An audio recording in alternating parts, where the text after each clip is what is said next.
Okay, let's jump right into this explainer. You know the king cobra, right? You've probably heard the terrifying stories about the black mamba. Well, today, we're getting up close and personal with a creature that makes both of those absolute legends look, quite frankly, almost completely harmless.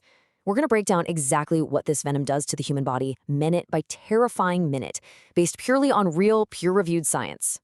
100. That's the magic number. A single bite from the snake we're talking about today packs enough venom to kill 100 adult humans. Not 10, not 20, 100.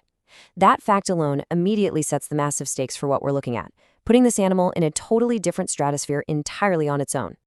Part 1. The deadliest snake on Earth. Part 2. Measuring toxicity, specifically the LD50.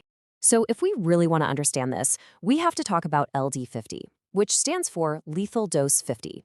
In simple terms, it's the exact amount of venom required to kill half of a test population, measured per kilogram of body weight. Now here's the tricky part that catches a lot of people off guard. A lower number actually represents a much more toxic and highly concentrated venom. The less it takes to cause a fatality, the lower that LD50 score goes. And the data just completely illustrates the sheer scale of the danger here. Look at the king cobra. It's sitting at 1.7. The dreaded black mamba, down at 0.341, but the inland taipan, it clocks in at an astonishing 0.025 milligrams per kilogram. Let that sink in. It is roughly 10 times more toxic than the king cobra. We're not just talking about a slightly more venomous snake, it literally exists in a completely different category of lethal. To put all that toxicology math into perspective, let's step away from the numbers for a second and look at the raw biological impact. One single bite from the inland taipan delivers enough venom to instantly wipe out 250,000 mice. Think about that, 250,000. And that isn't some wild exaggeration for dramatic effect. That number comes straight out of the laboratory data. Part 3, the minute-by-minute attack. All right, let's slow time down a bit. We know the power of the venom in a test tube, but what actually happens when it enters the human bloodstream? Well, it all starts with a hyper-precise, incredibly fast single strike. Unlike the black mamba, which kind of has this reputation for biting repeatedly in a frenzy, the taipan executes one clean strike. One bite is all it takes to deliver maximum venom instantly. You'd feel immediate, sharp pain, and swelling kicks in within just minutes.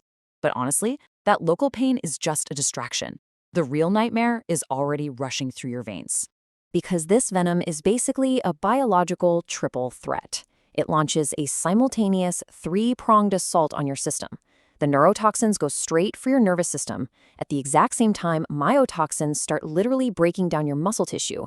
And if that wasn't enough, the hemotoxins step in and completely strip your blood of its ability to clot. It's a highly coordinated, multi-system takeover. Think of this timeline as a ticking clock. It maps out the terrifyingly rapid cascade of symptoms, starting from that initial bite at minute 0, straight into complete physical collapse at the 45-minute mark. By the time we hit the 15-minute mark, the systemic effects are completely impossible to ignore. The victim is hit with intense nausea, severe vomiting, a splitting headache, and this overwhelming, terrifying sensation of collapsing. Your muscles start to feel unnervingly heavy and totally unresponsive as the toxins lock onto your body's receptors. Basically, the venom is taking the wheel, stealing away your physical control. Part 4. Total system failure. So, moving into that critical window between 15 and 45 minutes, this is where the body essentially loses the ability to hold itself together. That triple threat we just talked about? It hits peak performance right here. On the surface, you've got this descending paralysis. It starts in the face and neck. Eyelids droop, speech becomes slurred or impossible, and eventually swallowing just fails.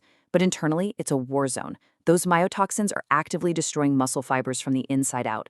As that tissue breaks down, it dumps massive amounts of protein straight into the bloodstream, which then completely clogs up the kidneys, actively shoving the body toward acute kidney failure.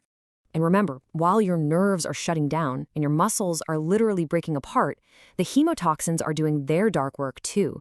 They completely strip the blood of the ability to clot. Internal bleeding begins. It's just this devastating cascade of systemic failures, all happening at the exact same time, all orchestrated by a few tiny drops of venom. Which brings us to the end of this window. Documented research shows a really grim reality here. Without medical intervention, complete respiratory failure can occur just 45 minutes after a severe bite. 45 minutes from a single strike to the body, completely losing the ability to breathe. It's a stunning, if horrifying, display of biological efficiency. Part 5. Surviving the inland taipan. Now, right at this peak of tension, there is actually a pretty incredible glimmer of hope. Despite carrying the absolute most toxic venom of any land snake on Earth, the inland taipan has caused incredibly few human deaths. Why? Well, here is the real game changer. Every single documented victim who received antivenom in time has survived. We have a precise medical protocol that brings order right back to the biological chaos. First up, immediate administration of taipan-specific antivenom. Second, hook up immediate respiratory support to keep the person breathing while that paralysis runs its course. And third, initiate dialysis if all that muscle breakdown wrecked the kidneys. Recovery might take weeks in intensive care, but man, this modern medicine absolutely works. When we step back and look at this creature, we really have to remember something important.